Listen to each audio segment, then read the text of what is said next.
பலர் தியானத்திற்கு வாருங்கள், சரி வந்தோம். ஆழ்நிலை தியானத்திற்கு வாருங்கள், வந்தோம். இந்த யோகத்திற்கு வாருங்கள், வந்தோம். எல்லாவற்றிற்கும் போய்கொண்டே என்ன சொல்லுகிறார்கள்? அவர் மாதிரி அடையவில்லையே நான். ஞானத்தை பற்றி பேசுகிறார்கள். நன்றாக தெரிந்து கொள்கிற நண்பர்களே, படித்த விஷயத்தை, சுவாமிஜியிடம் கேட்ட விஷயத்தை பேசுகிறார்கள்.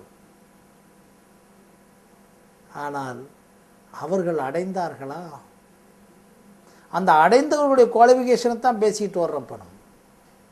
அப்போ அடைவது என்பது சுய அனுபூதி. சுவாமி விவேகானந்தர் சொன்னது மாதிரி அந்த சுயமாக நீங்கள் அனுபவிக்க வேண்டும் இந்த ஞானத்தை. இது வாழ்வியலிருந்து விலகாத ஒரு விஷயம். நிறையா பேர் ஞானி அல்லது ஞானம் அல்லது சமாதி நிலை அல்லது நிர்விகல்ப சமாதி நிலை என்றால் என்னது இல்லை. இந்த உடலோடு நடந்து கொண்டிருக்கிற விஷயத்தினுடைய விஞ்ஞான விளக்கத்தை பேசிக்கொண்டிருக்கிறோம். விஞ்ஞானபூர்வமாக இதில் ஒரு பெரிய மாபெரும் அனுபவம் இருக்கிறது. இன்றைக்கு விஞ்ஞானத்தை எடுத்துக்கொண்டால் விஞ்ஞானத்திலிருந்து வெளிவந்த பல ரகசியங்கள் எண்ணம் ஒடுங்கிய நிலைக்கு பிறகு வெளிவந்தது தான். எல்லாவற்றையும் ஆய்வு செய்து கொண்டே இருந்து ஒரு குறிப்பிட்ட தூரத்திற்கு பிறகு இனி இது பற்றிய ஆய்வை நிறுத்தி கொண்டு கொஞ்சம் ரெஸ்ட் எடுக்கும்போது மூளையிலிருந்து வந்த ஸ்பார்க் தான் இன்றை வரை அந்த அலைபேசி. அப்படிப்பட்ட ஒரு மாபெரும் ரகசியத்தை தான் வேதாந்தம் சொல்லுகிறது மனோநாசத்தை பற்றி.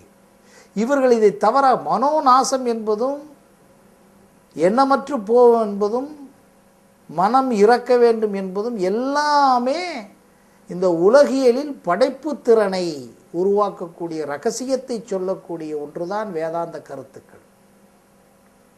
அப்போ காத்திருக்கோம். இப்போ நம்ம காத்திருத்தல் பேசுகிறோம் அல்லவா? இப்படிப்பட்ட ரகசியங்களை கற்றுக்கொள்ளக்கூடிய சூட்சும புத்தி உள்ள காத்திருக்கக்கூடிய அந்த காத்திருத்தல் என்பது வெறும் பொறுமை அல்ல. ரொம்ப முக்கியமான விஷயம். நான் பொறுத்திருக்கிறேன் என்பது காத்திருத்தல் அல்ல. பொறுத்திருக்கிறேன் என்ற நினைப்பே உங்களுக்கு சிக்கல். பொறுமையாக இருத்தல் அல்ல, பொறுமையான இருப்பை வைத்திருத்தல். அந்த நல்லா புரிச்சுக்கணும். ஏனென்றால் இதற்கு இந்த காலம் இருக்கிறது. இதுவரைக்கும் எனக்கு சுய அனுபூதி இல்லையே. நான் இத்தனை ஆண்டுகள் இதை படித்து கொண்டிருக்கிறேனே, இந்த மந்திரங்களை உச்சாரணம் பண்ணி கொண்டிருக்கிறேனே, இவ்வளவு தூரம் தியானங்கள் செய்து கொண்டிருக்கிறேனே, அப்புறம் ஏன் இதை கேட்டு பாருங்கள். அப்புறம் ஏன் நான் ஒரு புத்தராக மாற முடியவில்லை? சுவாமி விவேகானந்தர் மாதிரி எனக்கு நிலை இல்லையே. பட் அவர்கள் மாதிரி உடை உடுத்தி வாழ்வதை நாம் சொல்லவில்லை. அது கைவல்ய நவனிதன் அழகாக சொல்லிவிட்டது. வாணிபம் செய்யக்கூடிய ஒரு மனிதனுக்கு கூட இந்த நிலை இருக்கும். நீங்கள் அந்த நிலைக்குள் ஏன் வரவிட முடியவில்லை என்றால் நீங்கள் சுய அனுபூதி அடையவில்லை. சுயபூதி அணிவதற்கு சரியாக காத்திருத்தல்.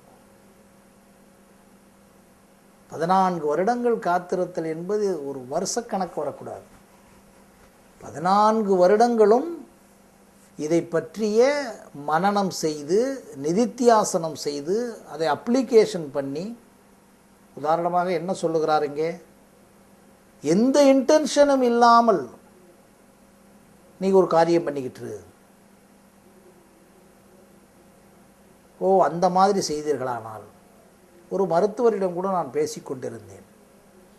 அந்த மருத்துவர் குழந்தைகள் நல மருத்துவர். அந்த மருத்துவர் நல்ல மருத்துவர். அவரிடம் பேசும்போது இன்றைக்கு இவ்வளவு தூரம் அவருக்கு இன்றைக்கு குழந்தைகள் நல மருத்துவத்திலே நல்ல வாய்ப்புகள் வந்திருக்கிறது. அவரிடம் எனக்கு பிடித்த விஷயம் அது. அவர் சொன்னார், எனக்கு இவ்வளவு தூரம் இன்றைக்கு மக்கள் கூட்டம் வருகிறது என்றால் வேறொன்றும் இல்லை, ஒரு குழந்தையும் கொண்டாந்து என்கிட்ட அட்மிஷனுக்கு கொண்டு வரும்போது தாயும் தந்தையும் பரபரப்பில் வருவார்கள் அல்லது வேதனையில் வருவார்கள். நான் அந்த குழந்தையை பார்க்கும்போது அவசரமில்லாமல் பார்ப்பேன். ஏதோ அப்பாயின்மெண்ட் கிடைத்து வந்திருக்கிறது என்பதற்காக உடனே அனுப்பிவிடாமல் அந்த குழந்தைக்குரிய விஷயங்களெல்லாம் கேட்பேன். அதற்கு பிறகு அவர்களுக்கு ஊசி போட வேண்டுமென்றால், மருந்து கொடுக்க வேண்டுமென்றால் எல்லாமே செய்து விடுவேன். ஆனால் ஒரே ஒரு நிலை மட்டும் எனக்கு உள்ளிருந்து இருக்கும். என்னவென்றால், என் குழந்தைக்கு இந்த நிலை ஏற்பட்டால் நான் எப்படி பார்ப்பேனோ அந்த உணர்வோடு பார்ப்பேன். பாருங்கள், அவர் மெடிக்கல் காலேஜில் படித்து, மெடிக்கல் காலேஜில் எத்திக்ஸ் படித்து, மெடிசின் படித்த விஷயத்தை என்கிட்ட சொல்லலை.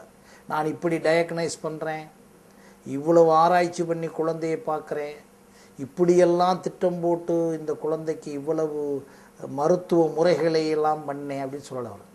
என் குழந்தைக்கு இது எத்திக்ஸே இல்லையே. என்ன எத்திக்ஸ்?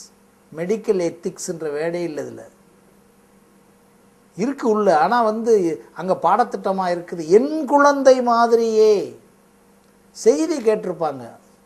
ஒரு உயிரை நீங்கள் காப்பாற்ற வேண்டியது உங்கள் கடமைன்னு சொல்லியிருக்காங்க.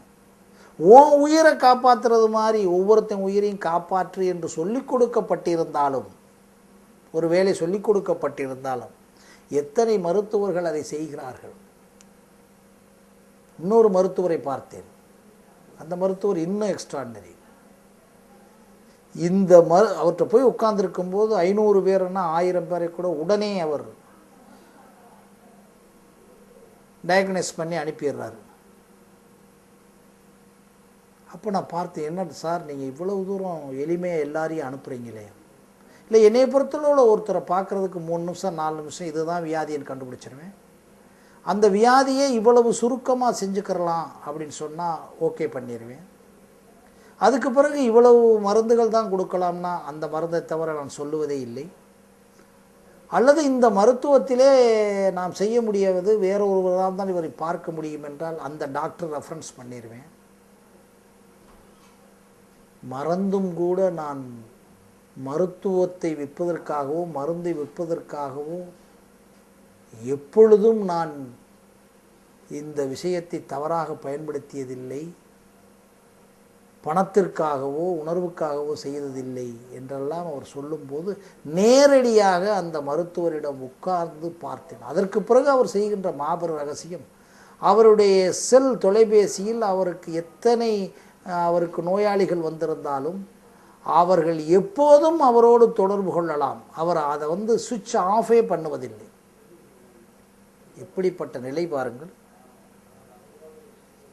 இன்றைக்கு பார்த்தால் எல்லோரும் நேசிக்கக்கூடிய ஒரு உத்தமமான ஒரு மருத்துவராக அவர் இருக்கிறார். நான் இரண்டாவது சொன்ன மருத்துவர் சொல்கிறேன், எந்த நேரமும் நீங்கள் ஃபோன் பண்ணிக்கலாம். எனக்கு இந்த மாதிரி சர்க்கரை வியாதி உங்களிடம் வந்தேன், இந்த சர்க்கரை வியாதியில் இன்றைக்கு இப்படி ஒரு சிம்டம் இருக்கிறதே, காலிலே இப்படி ஒரு சிம்டம் இருக்குன்னா ஓவரால் ஃபோனில் without anything he has given the consultations. அப்போ நினச்சி பாருங்களேன். இந்த இடத்துல என்ன சொல்கிறேன்னா, அந்த உணர்வோடு செய்கின்ற ஒரு நிலை தான் வித்தவுட் எனி இன்டென்ஷன். அது மாதிரி ஒரு காரியத்தை எல்லோருக்கும் உணர்வோடு எதுவுமே இல்லாமல் செய்கின்ற ஒரு நிலை இருக்கிறதே. செய்கின்ற உணர்வு இருக்கிறது. ஆனால் ரொம்ப முக்கியமான விஷயம் எது? Without intention. இவற்றிலிருந்து பணம் வரும், அதுக்காக இவருக்கு அதிகமாக செய்கின்றேன். எவ்வளவு பெரிய ரகசியத்தை! அந்த நிலை தான் சூட்சும புத்தி.